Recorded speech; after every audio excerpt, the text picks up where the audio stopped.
Medical student అవ్వడం అనేది చాలా కష్టం. సబ్జెక్టే మారింది. మరి దేవుడు ఫస్ట్ టైం చాలా బాగుపడింది, అర్థం కానీ సబ్జెక్ట్ అసలు అర్థం కాదు అని చాలా బాధపడింది. ఎంతో ప్రయత్నం చేసిన అర్థం కాని స్థితి. రెండో సంవత్సరానికి వచ్చారండి దేవుడు. సంవత్సరంలో కాన్ఫరెన్స్ పోతారు అంటే అక్టోబర్ నెలలో. తర్వాత రెండో సంవత్సరంలో చాలా హైస్ మార్క్స్తో పాస్ అయినట్టుగా ఫోన్ చేసి చెప్తా ఉంది. ఎప్పుడైనా కానీ ఏ సందర్భం అయినా కానీ ఆ ఎగ్జామ్కి వెళ్ళేటప్పుడు ప్రార్థన చేయించుకొని వెళ్తా ఉండేది. అని దేవుడి బిడ్డల దగ్గర అయ్యారు అమ్మగారు దగ్గర వాళ్ళకి ఫోన్ చేసి ప్రార్థన చేయించుకుంటూ ఉండేది. దేవుడు కార్యాన్ని మా పట్ల కలిగించారు. యవనస్తుల కొరకు మనం ప్రార్థన చేయాలి. యవనస్తులైన పిల్లల కొరకు, చదువుల కొరకు, వారి జ్ఞానం కొరకు, వారి యొక్క జీవితాలు దేవుని మహిమ కొరకు ఉపయోగపడేటట్లుగా వారి కొరకు మనం ప్రార్థన చేయాలి. మంచిదండి. అందరూ కూడా దేవుడు చేసిన మేళను మనం పంచుకోవాలి, సంఘంలో పంచుకోవాలి. సంఘము బలమైన, సంఘం యొక్క ప్రార్థన కూడా బలంగా ఉంటుంది. కనుక సంఘాన్ని మనం చిన్నచూపు చూడకూడదు, సంఘానికి అలక్ష్యంగా ఉండకూడదు. సంఘంలో కూడా మనం బలంగా ఉండాలి. అప్పుడు బలమైన ప్రార్థనలు, సంఘం ద్వారా చేయబడే ప్రార్థనలు గొప్ప కార్యాలు జరిపిస్తాయి. మంచిదండి. నేను వాక్యాన్ని చదువుకున్నా. మార్కు సువార్త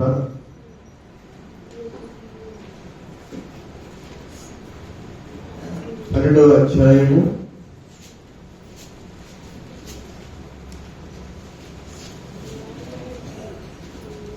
28వ వచనం నుండి 36వ వచనం వరకు చదువుకున్నాం. 34వ వచనం వరకు. శాస్త్రంలో ఒకడు వచ్చి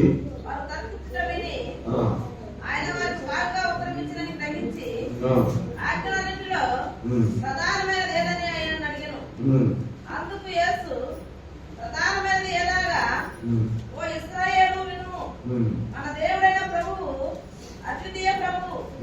నీవు నీ పూర్ణ హృదయముతోను, నీ పూర్ణాత్మతోను, నీ పూర్ణ వివేకముతోను, నీ పూర్ణ బలముతోను ఈ దేవుడైన ప్రభువును ప్రేమింపవలన్నది ప్రధానమైన ఆజ్ఞ.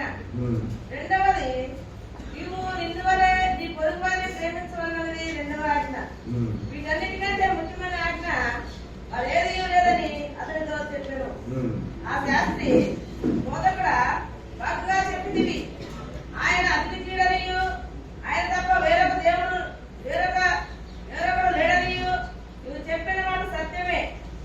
పూర్ణ హృదయముతోను, పూర్ణ వివేకముతోను, పూర్ణ బలముతోను ఆయన ప్రేమించుటయు, ఒకడు తన్ను వల్ల తన పొరుగువారిని ప్రేమించుటయు సర్వాంగ హోమం అన్నిటికంటేను బలుల కంటేను అధికమని ఆయనతో చెప్పాను. అతడు వివేకముగా ఉత్తరమిచ్చినని యేసు గ్రహించి, నీవు దేవుని రాజ్యములకు దూరంగా లేవని అతనితో చెప్పాను. ఆ తర్వాత ఎవడనూ ఆయనను ఏ ప్రశ్నయు అడగలేదు. చాలా ప్రార్థన చేసుకున్నాం. మహోన్నతుడైన మా ప్రభువా, నీ పరిశుద్ధమైన నామానికి నేను స్తుతిస్తున్నాను. ఈ దినాన్ని బట్టి మీకు వందనాలు నాయన. ఈ పరిశుద్ధ దినం ఈ సన్నిధికి స్తుతిస్తున్నాను. సమకూర్చినటువంటి మమ్మల్ని అందరినీ బట్టి కూడా మీకే కృతజ్ఞతాస్తుతులు చెల్లించుకుంటున్నాను. దేవా, ఈ సన్నిధి మాకు ఉంచండి, మీరు మాకు తోడండి ప్రభా. ఈ ఆత్మ నడిపింపు మాకు దయచేయమని ప్రార్థిస్తున్నాను. దేవా, ఈ వాక్యము మాకు మేలుకరంగాను ప్రభా, మేము నీకు మహిమకరంగాను సిద్ధమవడానికి సహాయం చేయమని ప్రార్థిస్తున్నాను. సమస్త వ్యతిరేకతను చీకటిని బంధించండి, దుష్టునికి ఎక్కడ అధికారం లేకుండా చేయమని ప్రార్థిస్తున్నాను. మాట్లాడడానికి శక్తినిచ్చి, వినవానికి వినుబుద్ధినిచ్చి, మహిమాత్మక మీరే పొందుకోమని వేస్తున్నాము వేడుకొని ప్రార్థన చేయించున్నాము తండ్రి. ఆమేన్. ఆమేన్. దేవుడు అక్షయుడు, అదృశ్యుడు, కంటికి కనపడడు, ఉన్న దేవుడై ఉన్నాడు. కనుక దేవుడు మరి దేవుడిని మానవుడు చూడగలిగే కన్నులు కలిగి ఉన్నట్లయితే మానవుడిని ఎలా నిర్లక్ష్యపరుస్తున్నాడు, దేవుణ్ణి కూడా అంత నిర్లక్ష్యపరుస్తాడు. కనుక దేవుడు కంటికి కనపడడు, ఆయన ఉన్న దేవుడు. ఆయన మనలో చూస్తున్నాడు కానీ మనం ఆయన్ని చూడలేము, ఆయన మనం చూడలేము. కనుక దేవుడు మరి ఆయన యొక్క ప్రత్యక్షత యేసుక్రీస్తు ప్రభువునందు ఆయన ప్రత్యక్షతను మనం చూడగలుగుతున్నాం. ప్రభు ఈ లోకానికి వచ్చినప్పుడు అనేక విధాలైనటువంటి రీతిలో ప్రశ్నలు వేస్తున్నారు. పరిసయ్యులు ఉన్నారు, సద్దుకాయలు ఉన్నారు, శాస్త్రులు ఉన్నారు.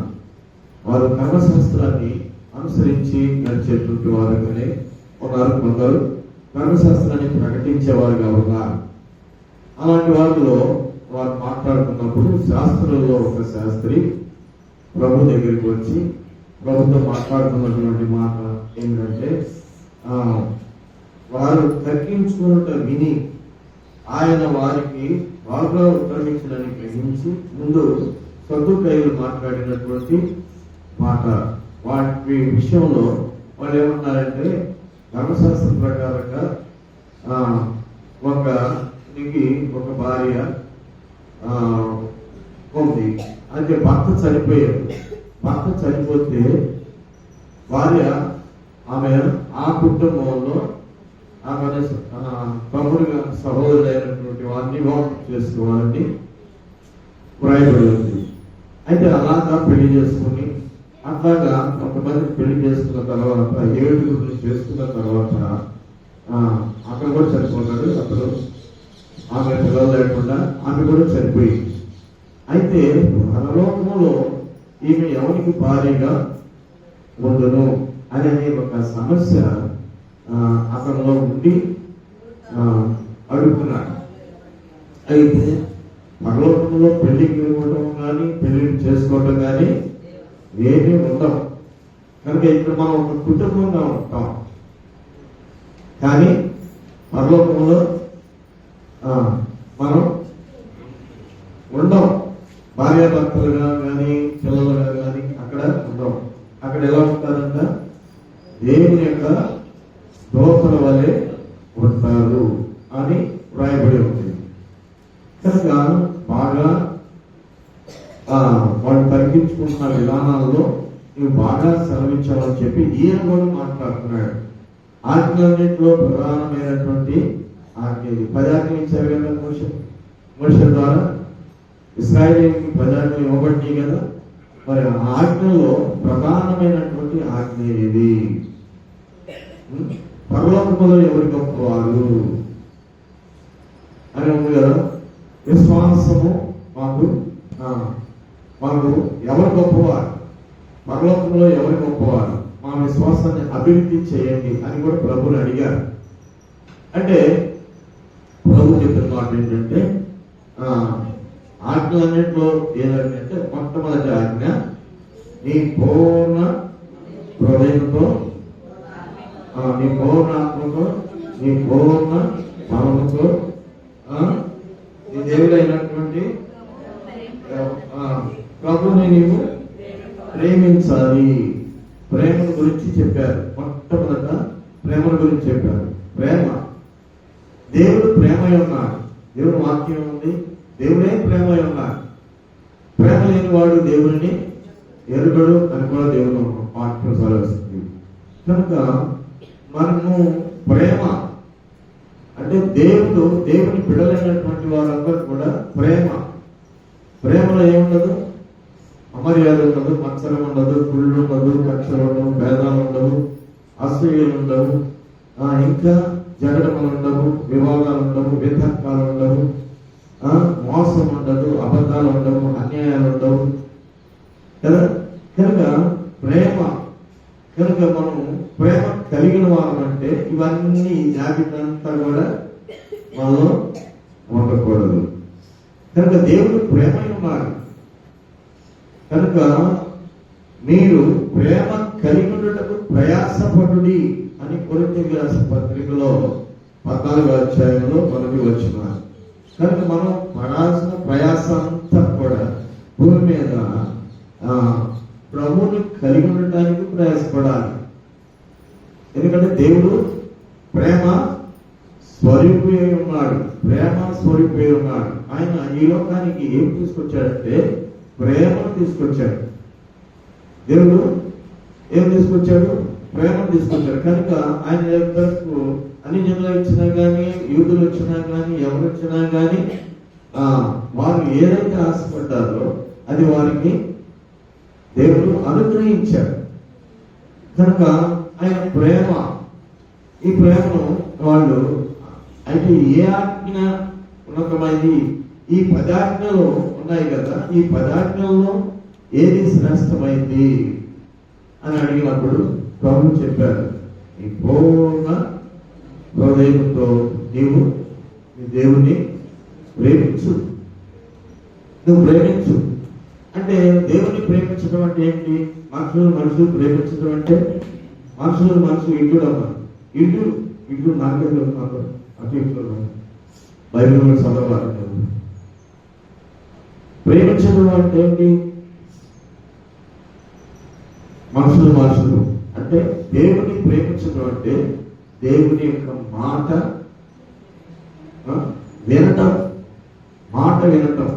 ఇప్పుడు ఎంత వాక్యం ఉంది మన దగ్గర, ఈ వాక్యం అంతా వాక్యము దేవుడై ఉండేను,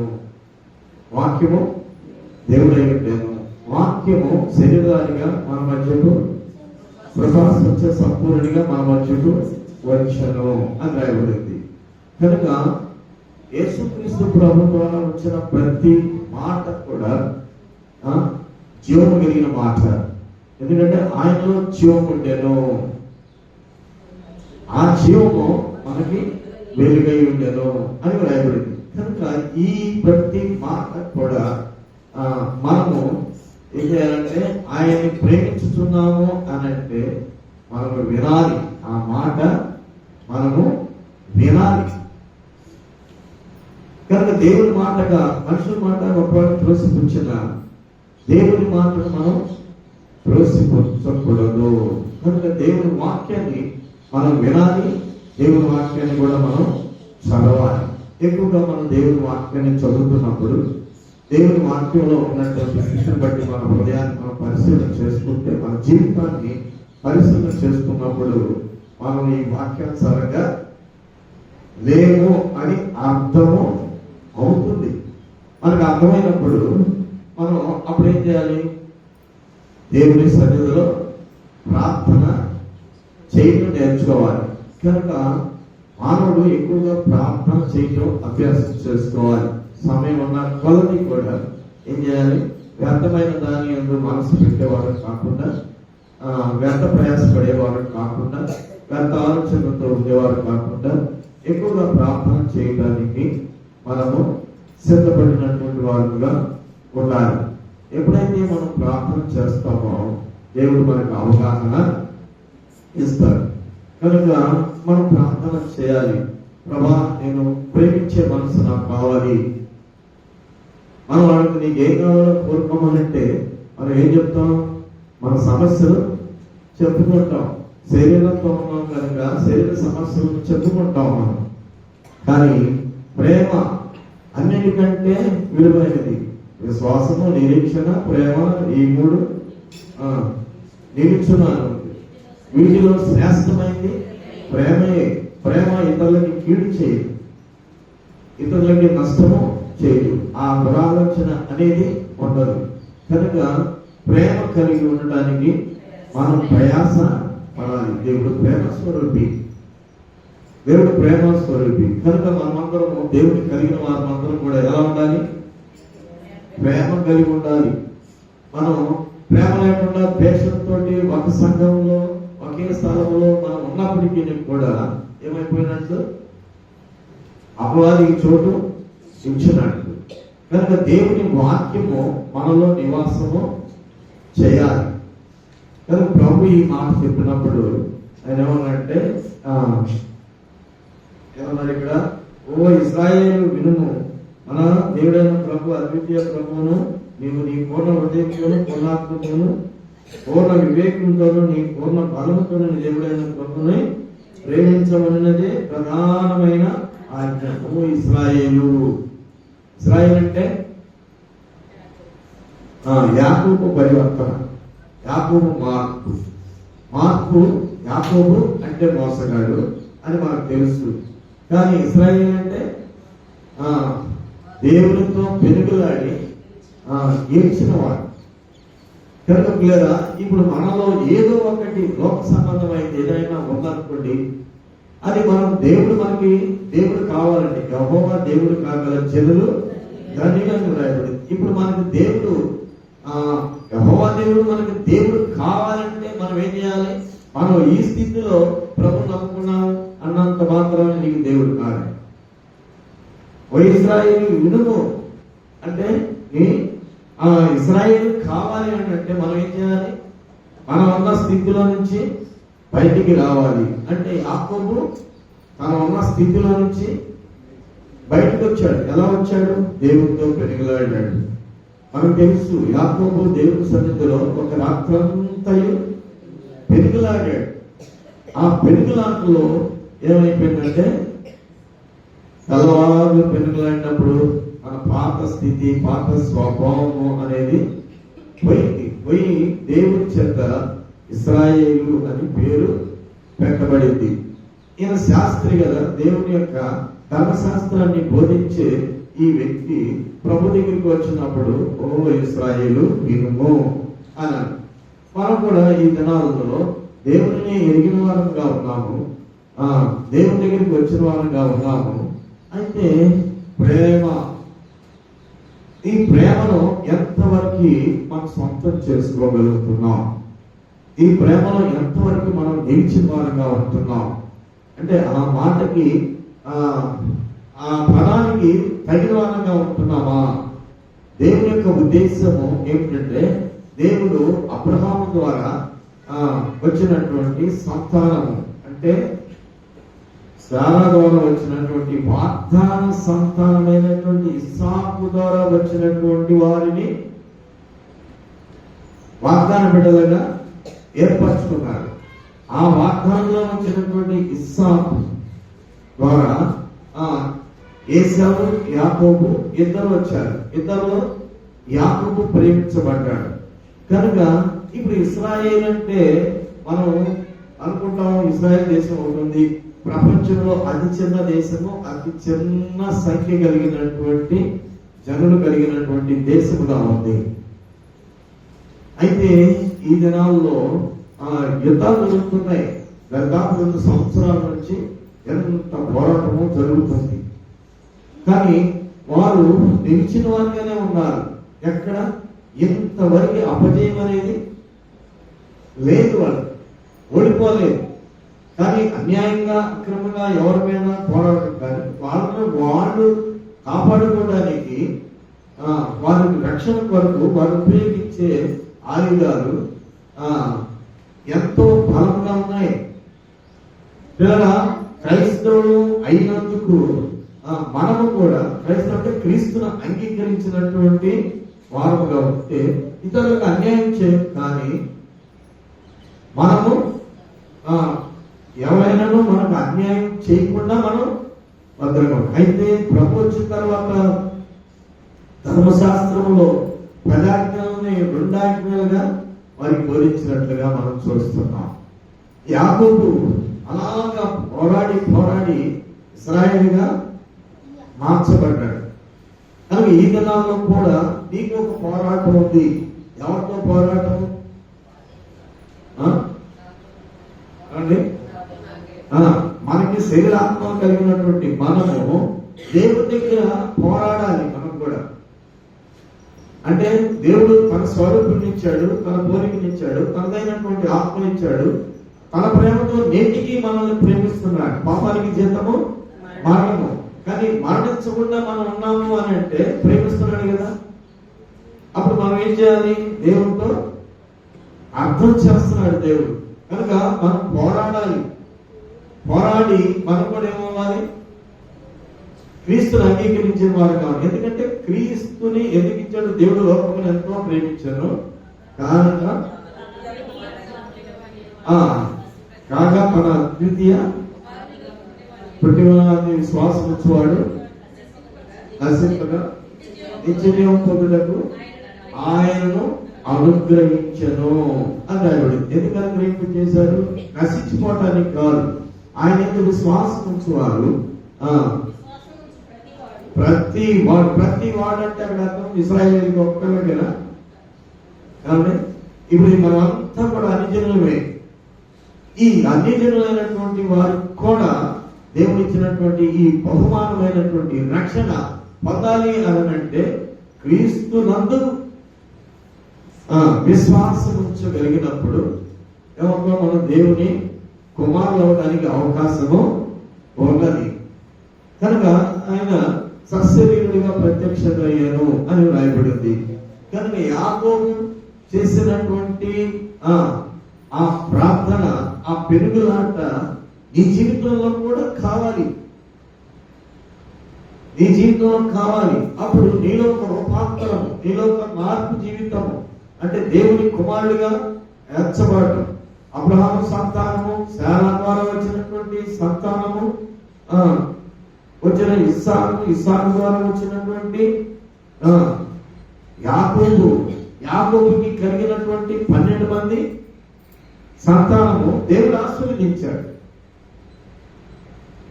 కనుక ఆ సంతానము వారు సంతానం మనవ్వాలంటే ఏమవ్వాలి? మనం దేవుని దగ్గర ప్రాధేయపడి ప్రార్థన ఎప్పుడైతే చేయగలుగుతామో అప్పుడు కూడా మనం ఏమవుతామంటే దేవుని సంతానముగా మార్చబడతాం.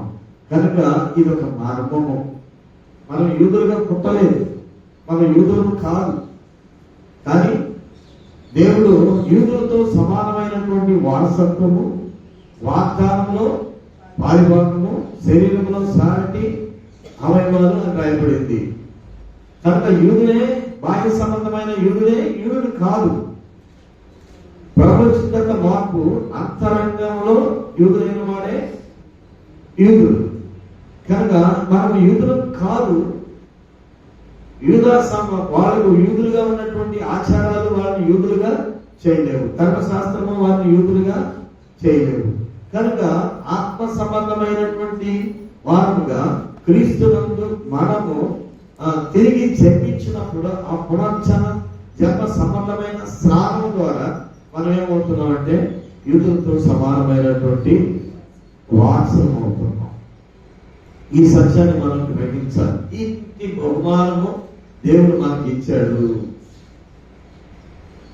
దేవుడు యూదులను ప్రేమించాడు. నేటికి కూడా ఎలా ఉందండి? ఎంత భౌతిక సంబంధమైనటువంటి యుద్ధాలు ఏమి జరిగినా కానీ వారిని ఎవరు అతి చిన్న దేశము, చిన్న సంఖ్య కలిగినటువంటి దేశాన్ని ఏం చేశారు?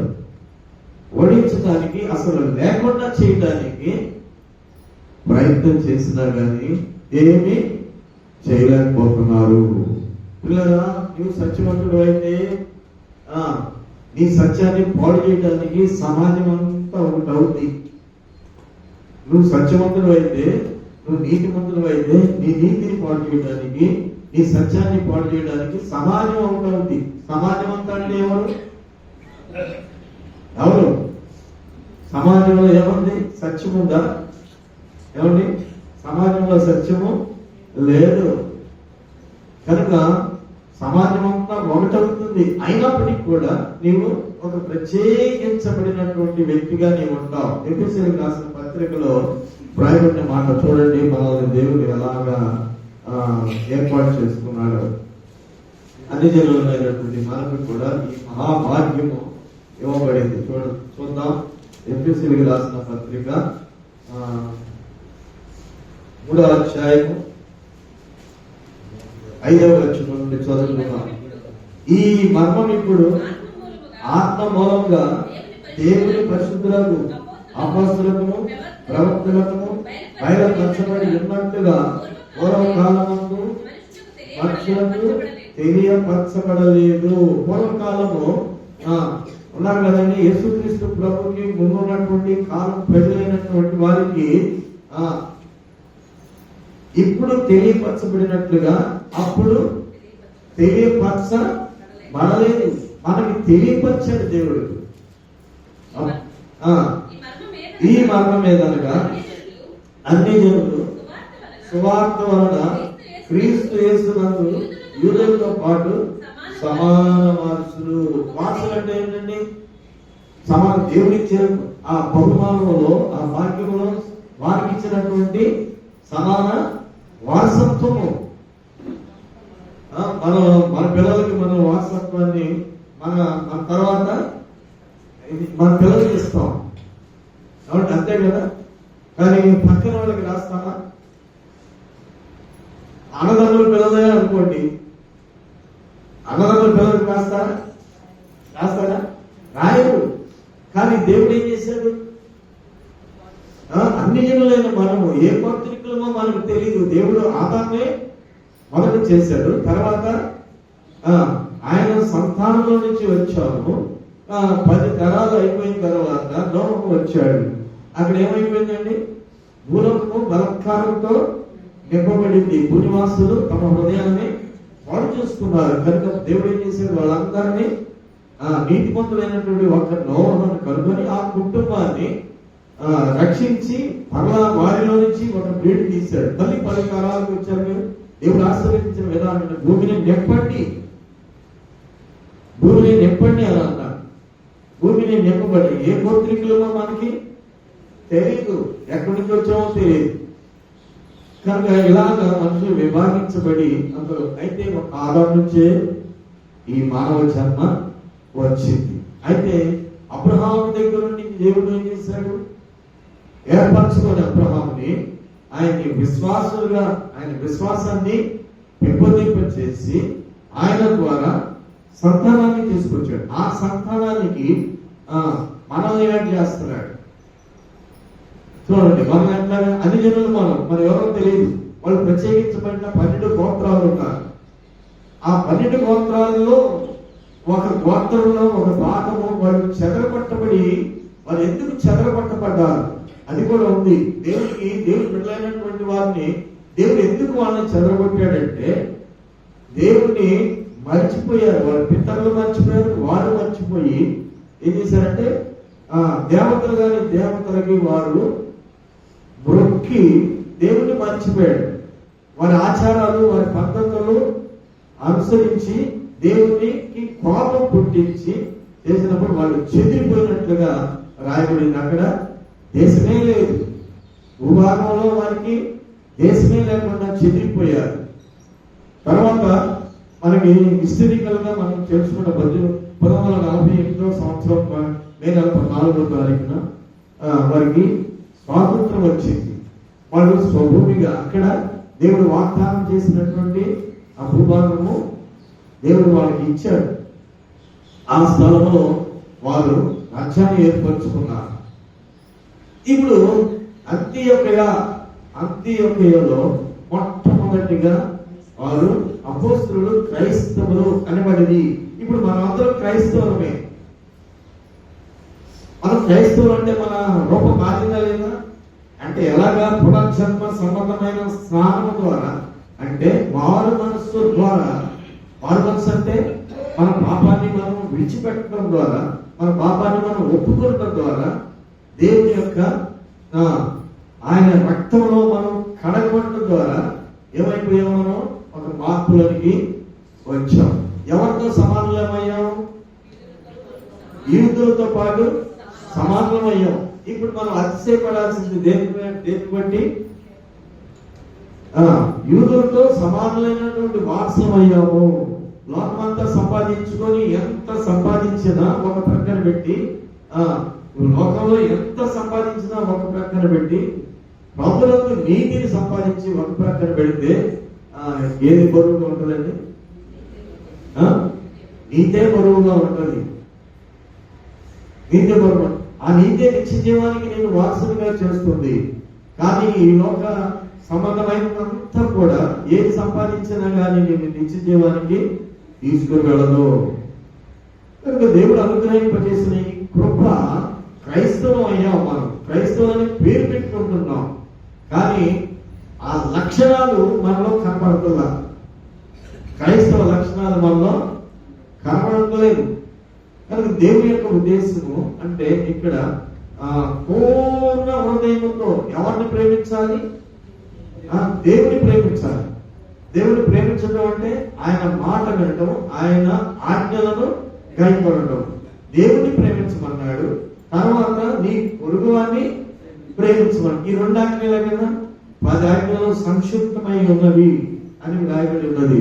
సర్వాంగ హోమముల కంటే ఇవి యోగ్యమైనవి అని రాయబడింది. అవన్నీ మనం ఏయో బలపంలో ఈ చేయటం అని అనేకమైనవి. వాటన్నిటికంటే యోగ్యమైనది ఈ 2 ఆజ్ఞలు ప్రభు చెప్పారు. కనుక పాత దినాల్లో ఎవరైనా పొరపాటు చేసినట్లయితే అబద్ధాలైనా, దొంగతనాలు మోసం చేసినా, ఏం చేసినా కానీ యాజకుడి దగ్గరికి ఏం తీసుకొచ్చేవారు? బలిని తీసుకొచ్చేవారు. ఏదో మేకలను, గొర్రెలను, లేకపోతే పొట్టేళ్లను, ఎద్దులను నైవేద్యాలను తీసుకొచ్చి అక్కడ సమర్పించి వాళ్ళు విడుదల పొందేవారు. కానీ యేసుక్రీస్తు ప్రభువు ఈ లోకానికి ఆయన వచ్చిన తర్వాత ఆయన తన రక్తంతో మనలందరినీ విమోచించి ప్రధాన యాజకుని స్థానాన్ని తీసుకొని తండ్రి దగ్గరికి ఆయన వెళ్ళిపోయారు. కనుక యేసుక్రీస్తు ప్రభు రక్తంలో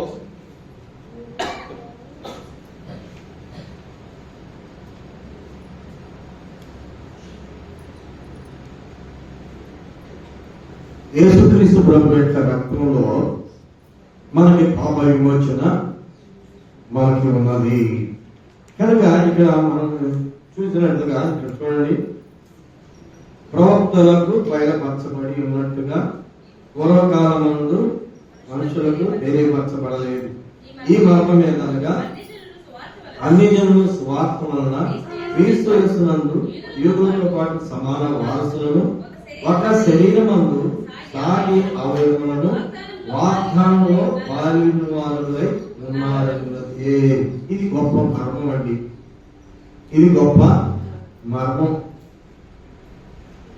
శరీరంలో సాటి అవయవాలు, శరీరంలో సాటి అవయవాలు యూదులతో పాటు సమానులు. తర్వాత వాగ్దానంలో పాలివారస్తులు. వాగ్దానం ఎవరికి ఇవ్వబడింది?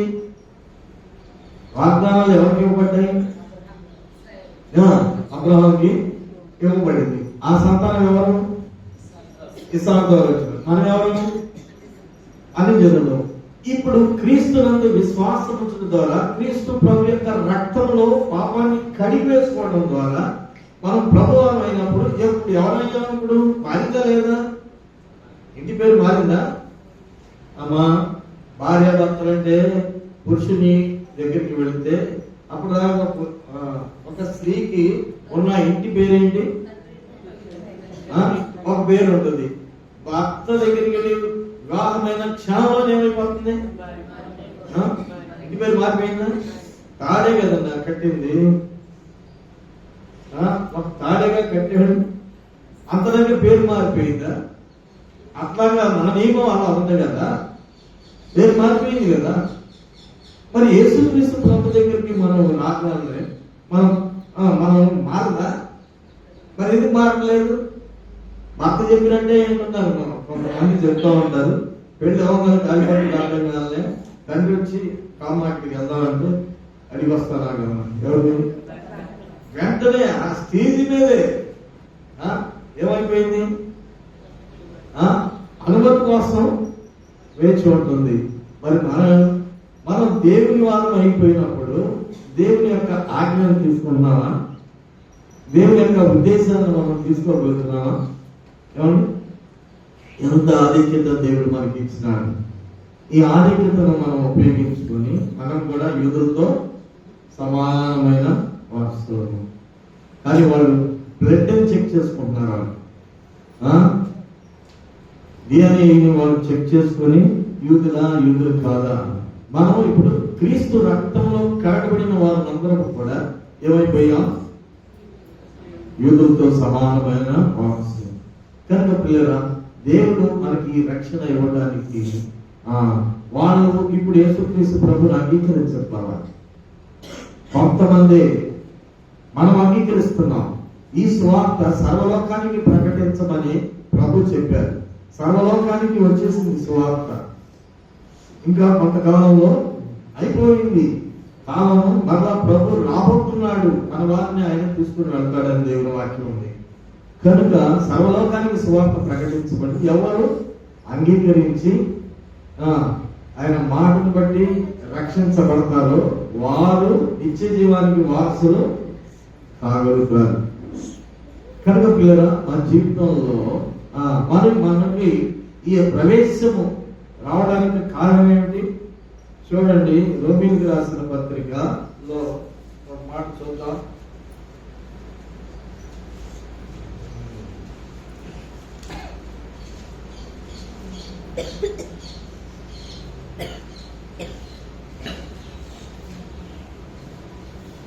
వారి హృదయాన్ని కఠినపరిచినట్టుగా ఉంది. 11వ అధ్యాయము 25వ వచనం. సహోదరులారా, మీ దృష్టికి మీరే బుద్ధిమంతులని అనుకొనున్నట్లు ఈ మర్మము మీకు తెలిసి కోరుచున్నాను. మీ అంతటా మీరే బుద్ధిమంతులని అనుకోవద్దు. మీరు తెలుసుకోవాల్సింది ఒకటి ఉంది. ఏమిటి అంటే అదేమనగా అన్ని జనుల ప్రవేశము సంపూర్ణమగు వరకు ఇశ్రాయేలులకు కఠిన మనస్సు కొంతమట్టుకు కలిగెను. చూడండి, ఇశ్రాయేలుకి ఎందుకు కఠిన మనసు? మా యూదుల్లో నుంచి, దావీదు గోత్రంలో నుంచి పుట్టినవాడు కదా. దావీదు దగ్గర నుంచి యేసపు దగ్గరికి 14 గోత్రాలు, 14 గోత్రాలు, 14 తరాలు, 14 తరాల్లో పుట్టినటువంటి యేసుక్రీస్తు ప్రభు. మరి అక్కడ వాళ్ళకి ఎందుకు హృదయం కఠినం చేశాడు దేవుడు? వాళ్ళని కఠినపరిచి మనల్ని ప్రవేశంలోనికి పిలుస్తున్నారు. కనుక ఎంత అవకాశం! ఇప్పుడు వాళ్ళు యేసుక్రీస్తు అంగీకరించరు, అయినా కానీ వాళ్ళని దేవుడు విడిచిపెట్టడు. ఎందుకంటే చుట్టూ ఉన్నటువంటి ఇస్లామిక్ దేశాలన్నీ కూడా అసలు లోపం లేకుండా, ఇశ్రాయేలు లేకుండా చేయాలని ప్రయత్నం చేస్తారు. అయితే ఆత్మ సంబంధంగా ఎంతమంది ఇశ్రాయేలు లభిస్తున్నారండి? ఆత్మ సంబంధమైన ఇశ్రాయేలు ఎంతమంది లభిస్తున్నారు? భూభాగం అంతటి కూడా చూస్తే, ఎందుకంటే వాగ్దానము దేవుడు అందరూ అంతటా మార్పు చెందాలి.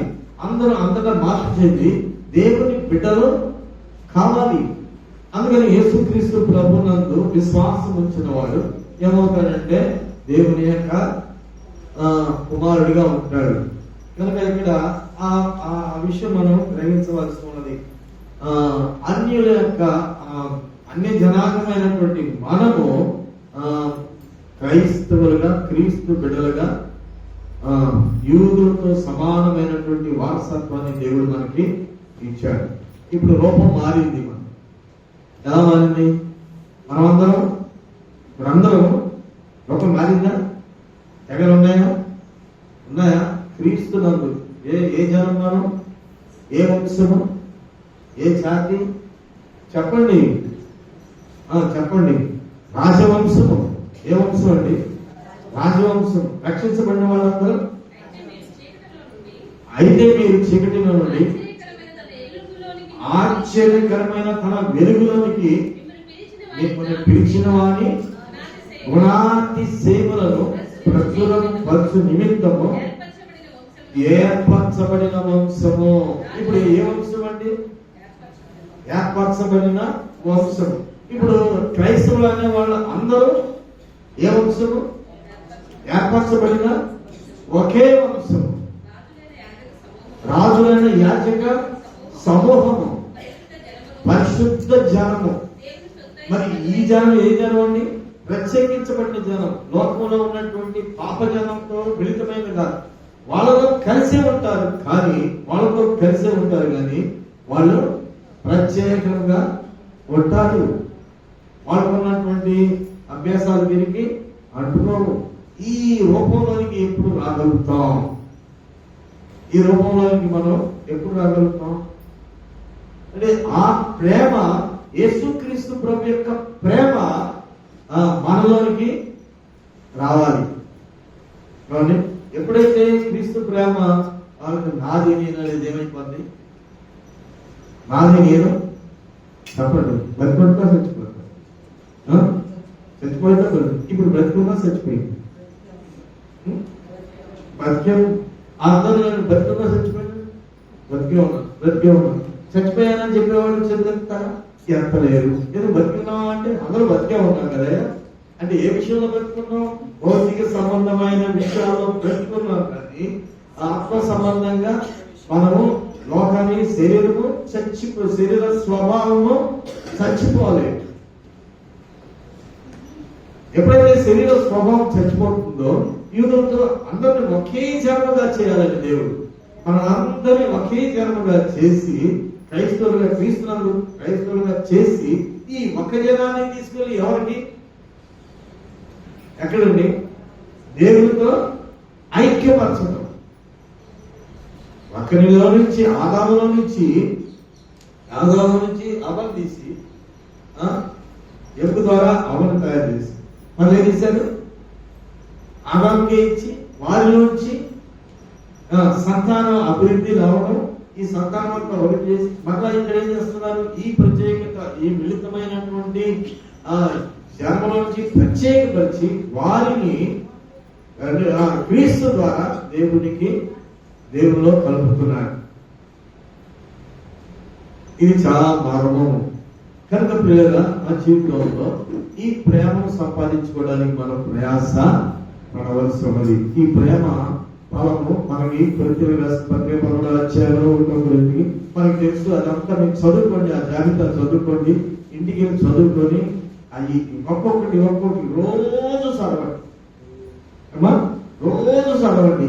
ఏది తక్కువగా ఉందో, దాంట్లో ఏమి లేదో, అసలు ఏమి లేకపోతే అసలు ఏమీ రానట్టే. అదే 10th క్లాస్ సబ్జెక్టులు 6 సబ్జెక్టులు ఉంటాయి కదా, 6 సబ్జెక్టులో ఒక సబ్జెక్టు కూడా పాస్ అవ్వలేదు అనుకోండి, ఒక సబ్జెక్ట్ అయినా పాస్ అయితే కనీసం ఒక సబ్జెక్ట్ అయినా పాస్ అయ్యానని చెప్పవచ్చు. మా తమ్ముడు ఢిల్లీలో సేవ చేస్తున్నాడు కదా, ఇక్కడికి వచ్చాడు ఒకసారి. ఆయన టోటల్ గా అన్ని సబ్జెక్టులు కలిసి 70 మార్కులు వచ్చింది. టోటల్ గా అన్ని సబ్జెక్టులు 70 మార్కులు అంటే ఏంటండి? 6 సబ్జెక్టులు 6లో 70 మార్కులు వచ్చింది. ఇదేం పనికిరాదు అని అనుకున్న విధానం. మరి ఏం చేయాలా? లోకంలో కలిసిపోతున్నాడు. లోకంలో కలిసిపోతుంటే ఎలాగో ఆయనకి హిందీ అస్సలు రాదు, అక్షరాలే రావు. అసలు ఆ క్వశ్చన్ పేపర్ చూసి దాన్ని చూసి రాసి ఆ క్వశ్చన్ పేపరే రాసేసి వచ్చేవాళ్ళు లేదండి. హిందీ పేపరు ఏమండి అది తిట్టి వీడి తింటూ రాయలేదా? రాశారు, అసలు రాదు. ఆ క్వశ్చన్ అడిదికి ఈడిదికి రాసేస్తే దానికే మార్కులు వేసేసి వాళ్ళు ఏం చేస్తారంటే క్వాలిఫై చేస్తారు, మినిమం మార్క్స్ వేసేసి క్వాలిఫై చేస్తారు. అసలు అక్షరమే రాదు, ఏం చేయాలి?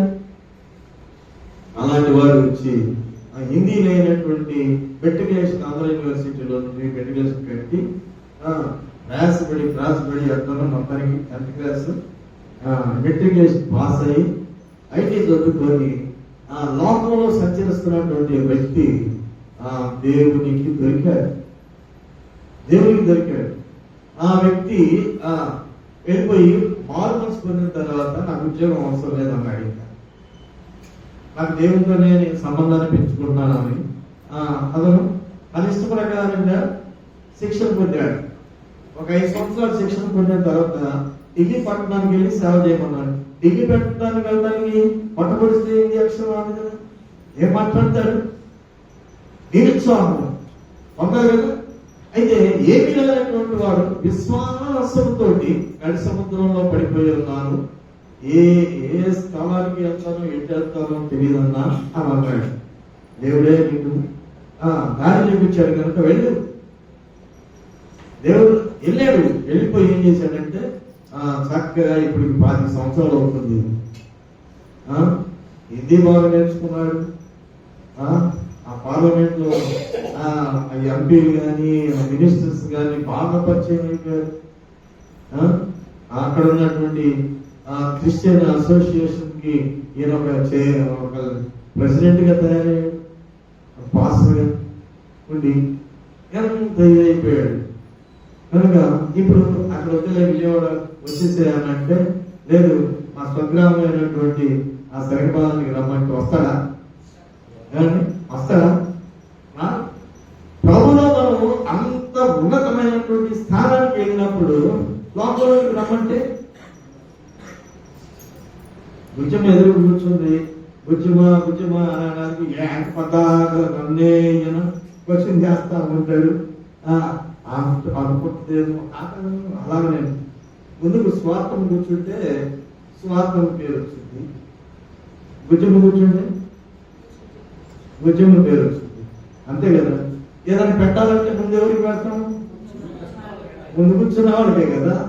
మరి ఎంత దగ్గర ఏమన్నా ఆహారం పెట్టాలంటే ముందు వాళ్ళకే కదా పెట్టేది. మరి వాక్యం పెట్టేది ఎవరికి? పదారా? అవును కదా. ఆహారమే అనుకోండి, ముందు నీకే పెడుతున్నాం. మాకు పెట్టుకుంటే అవతల పెట్టడం వెంటయ్యా అని అంతమైన పదాలు పెట్టి పదాలు పెట్టేటప్పుడు మరి కూర్చోమంటే నా పేరే చెప్తా వెంటయ్యా చెప్తా కదా. నా ఎక్కడో ఉన్నారు కదా, వాళ్ళ పేరు చెప్పచ్చు కదా, అనుకోవచ్చు కదా. వాక్యానికి అను దేవునికి ఎంత వ్యత్యాసం ఉందో కనుక ప్లేరా ఏమి రానటువంటి వారికైనా కానీ దేవుడు ఏం చేస్తాడంట? ప్రధాన స్థానాన్ని ఇవ్వగలడు. ఎలాగా? పునర్జన్మ సంబంధమైన స్నానం ద్వారా. క్రైస్తవులు అంత్యలో మొట్టమొదటిగా క్రైస్తవులు అనబడింది ఎవరు? అపోస్తులు శిష్యులు, వారు క్రైస్తవులు అనబడింది. కనుక పిల్లరా మనము మారిపోయింది మన స్వభావం. ఇప్పుడు క్రీస్తులోకి వచ్చానికి మనం ఏమైపోవాలి? అంతా మారిపోవాలి. మన పేరు మారిపోతుంది. యాజక సమూహము, రాజవంశం. ఏ వంశం అండి? రాజవంశం అనేది నీరసంగా ఉంటారా? యాజక సమూహం ఎలా ఉంటారండి? ఎలా ఉంటారు? ఎంత ఉన్నతంగా ఉంటారు. కనుక అలా ఉండాలి మనం అందరం. దేవుడితో ఐక్యపరచబడినటువంటి అనుభవంలో ఉండాలి. కనుక ఎప్పుడైతే అలా ఉంటామో అప్పుడు మనము దేవుని సన్నిధిలో సంఘము చేస్తున్నటువంటి ప్రార్థనకి జవాబు దేవుడు ఇస్తాడు. కనుక ప్రేమ కలిగి ఉండడానికి ప్రయాస పడండి. ప్రేమ ఎంత గొప్పదండి. ఎలాంటి స్థితి అయినా ఏం చేస్తుంది? ప్రేమ అనేక దోషములను తప్పివేస్తుంది.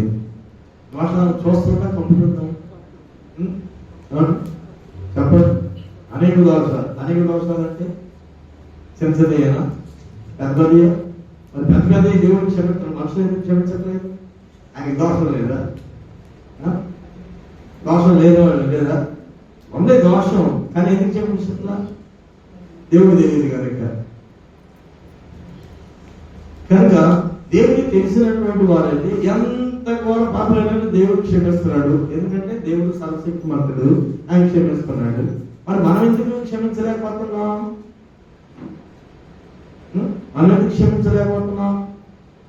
అంటే దేవుడు మనకి దేవుడి కంటే మనం గొప్పవాళ్ళు కదా, అందుకని క్షమించట్లేదు. అవునా? అనుకుందామా అట్లాగా? కనుక ప్రేమ అనేక దోషములను. పరమగీతంలో ఒక మాట చూద్దాం. పరమగీతము 8వ అధ్యాయం.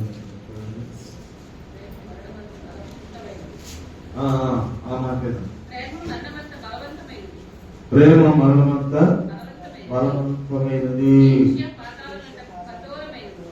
ఈర్ష్య పాతాళమంత మరణమంత బలం, అంత బలం. ప్రేమ అంటే ఎంత బలం. కొంతమంది నేను నిన్ను ప్రేమిస్తున్నాను అని పురుషులు స్త్రీలు ప్రేమించలేదు చచ్చిపోవడానికి ఆయన ఇష్టపడతారు.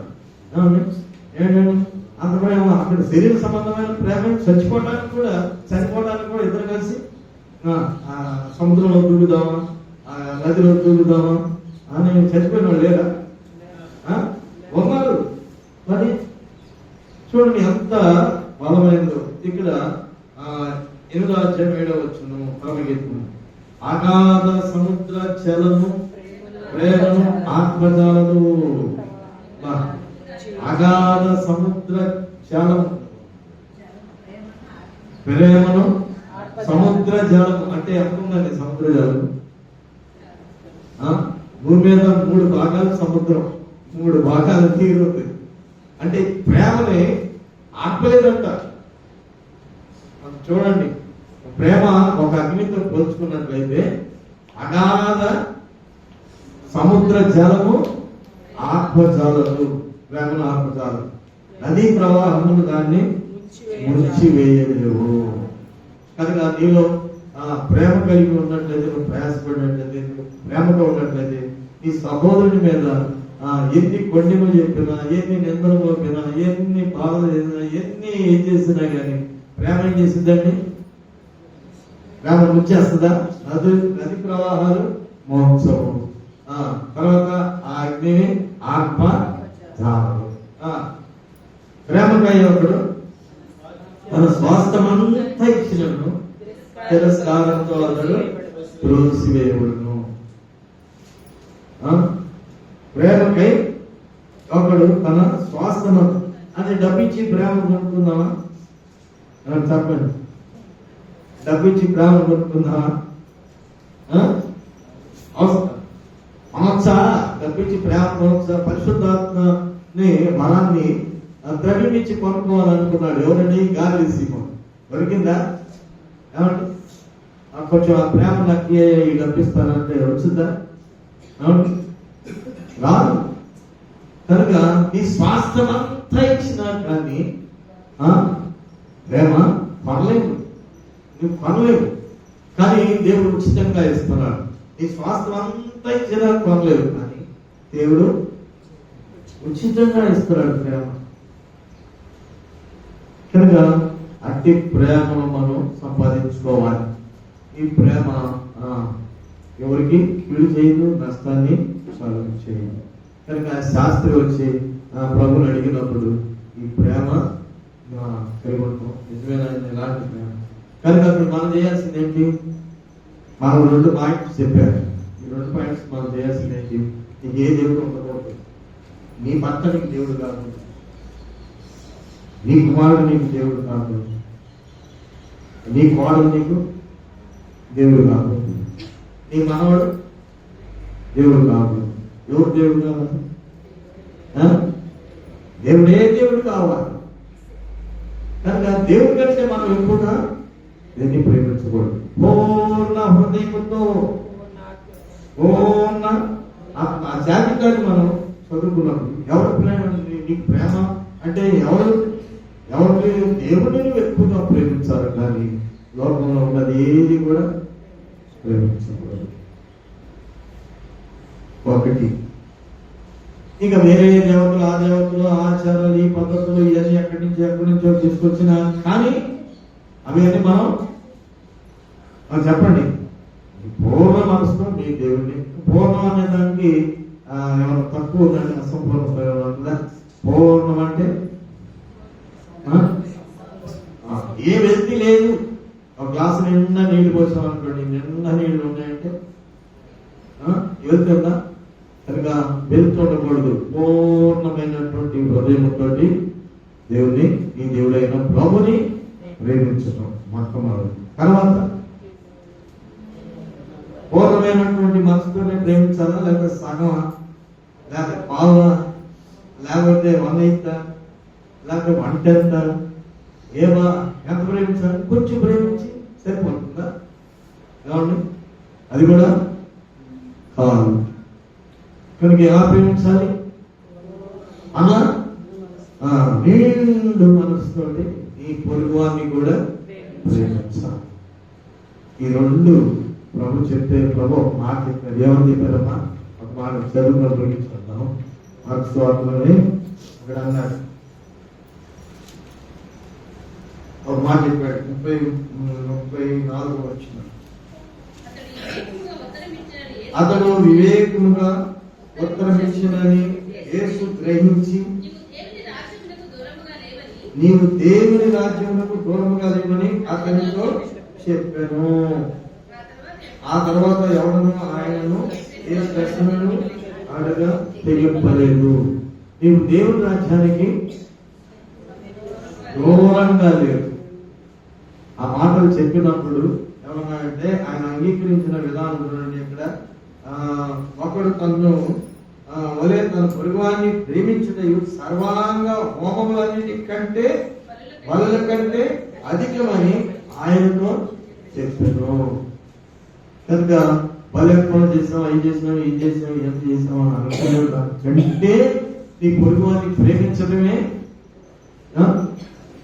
మనం చాలా ఎవరికైనా ఇవ్వాలంటే కాని దానికి, వ్యక్తమైన దానికి, ఖర్చు పెట్టడానికి ఎంతైనా పెడతాం. కానీ పొరుగువాడు బాధపడుతున్నాడంటే మనకి సాధారణంగా అందరికి నా మనసే ఉంటుంది, అందరం అనే మనసు ఉంటుంది. కానీ ఆ మనసు మార్చుకోవాలంటే తీర్పు రాసినటువంటి పత్రిక ఒక్క మాట చదువుకొని ముగించుకున్నాం. తీర్పు రాసిన పత్రిక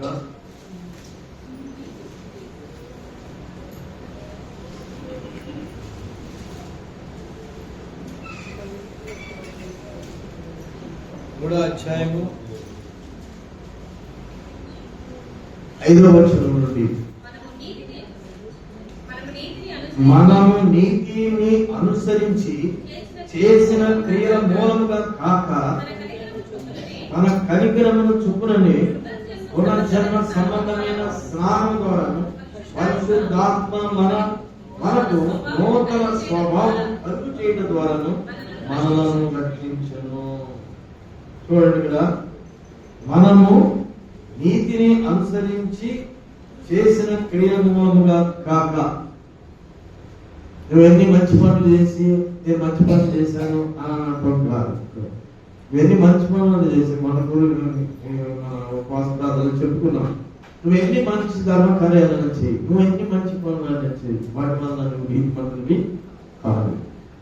కానీ ఎట్లాగంటే ఇక్కడ కాక తన కనికరం చొప్పుననే పునర్జన్మ సంబంధమైన స్నానం ద్వారా పరిశుద్ధాత్మ మనకు నూతన స్వభావం కలిగేయడం ద్వారాను మనలను పునర్జన్మ సంబంధమైన స్నానం చేసి వచ్చామంటే నీళ్ళు పోసుకొని వచ్చాం, నీళ్ళలో గుడికి వచ్చాం, అంతే కదండి. స్నానం అయిందా? అయిందా? మనం ఇట్లా అనుకుందాం, అయిందా? స్నానం అయిందా? ఉట్టిట్టి స్నానాలండి. ఏ స్నానాలు? ఉట్టిట్టి స్నానాలు. చిన్నపిల్లలు ఆడుకుంటారు చూసావా? ఉట్టిట్టి కూరలు, ఉట్టిట్టి అన్నాలు, ఉట్టిట్టి పెళ్ళిళ్ళు, ఉట్టిట్టి. ఇది భక్తి. పునర్జన్మ సంబంధమైన స్నానం ఏం చేస్తుందండి?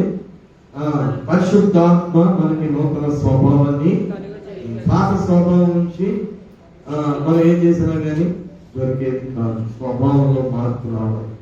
అందులో ప్రేమ, దేవుడు అనుగ్రహింప చేసిన ప్రేమ కలిగి ఉంటుంది. ప్రయాసపడలేని అపోస్తలుడైన పౌలు చెప్తున్నారు, మా జీవితంలో ఆ ప్రేమను మనం సంపాదించుకున్నట్లయితే ఈ పొరుగువాన్ని కూడా ప్రేమించగలుగుతాం, దేవుణ్ణి కూడా ప్రేమించగలుగుతాం, ఈ పొరుగువాన్ని కూడా నీవు ప్రేమించగలుగుతావు. ప్రార్థన చేసుకుందామండి.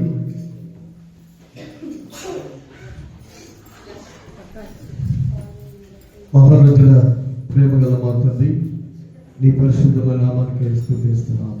దేవా, నీ ప్రేమ ఉన్నావు నాయన. ప్రేమ లేని వాడు వ్యర్థుడని వాక్యం ఉన్నది.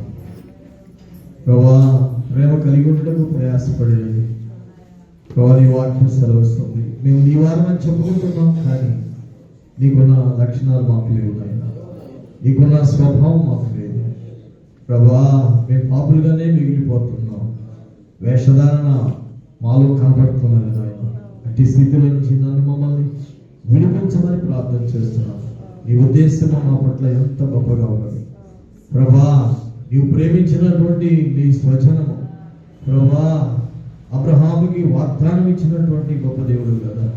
ఆ వాగ్దాన బిడలతో ప్రభా మమ్మల్ని కూడా సమాన వారసులుగా చేయడానికి ప్రభా మీ సంకల్పం ఎంత గొప్పది నాయన.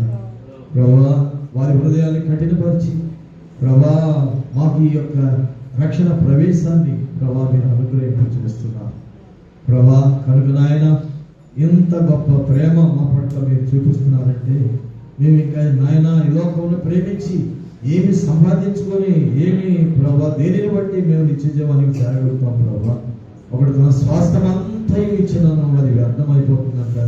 కానీ ప్రభా ప్రేమను మేము కలిగి ఉన్నట్లయితే ప్రభా నాయన అగాధ సముద్ర జలములు కూడా ఆపలేవు, నాయన నదులు ముంచలేవని ప్రభావం రాయబడి ఉంది. కనుక నాయన మేము ఆ ప్రేమను కలిగి ఉండడానికి సహాయం చేయాలి ప్రభా. ఒకరి మీద ఒకరు కొండెములు, జగడములు, వివాదములు, వ్యాజ్యములు ప్రభా, వితర్కములు ప్రభా ఇవే కనపడుతున్నాయి. కానీ ప్రభా ప్రేమ కనపడతలేదు నాయన. ప్రేమ కలిగి ఉండటకు మేమందరం కూడా ప్రేమ కలిగి ఉండి ప్రయాసపడటకు మాకు సహాయం చేయాలి. ఈ ఆత్మతో నింపుమని మీరే మాకు తోడుగా ఉండి నడిపించమని యువతోడి మాటలందరి హృదయాల్లో ఫలింపు చేయండి. మహిమగంతా మీరే పొందుకున్నారు. ప్రభు యేసు నామములో ప్రార్థిస్తున్నాను తండ్రి. ఆమేన్. అందరూ లేచి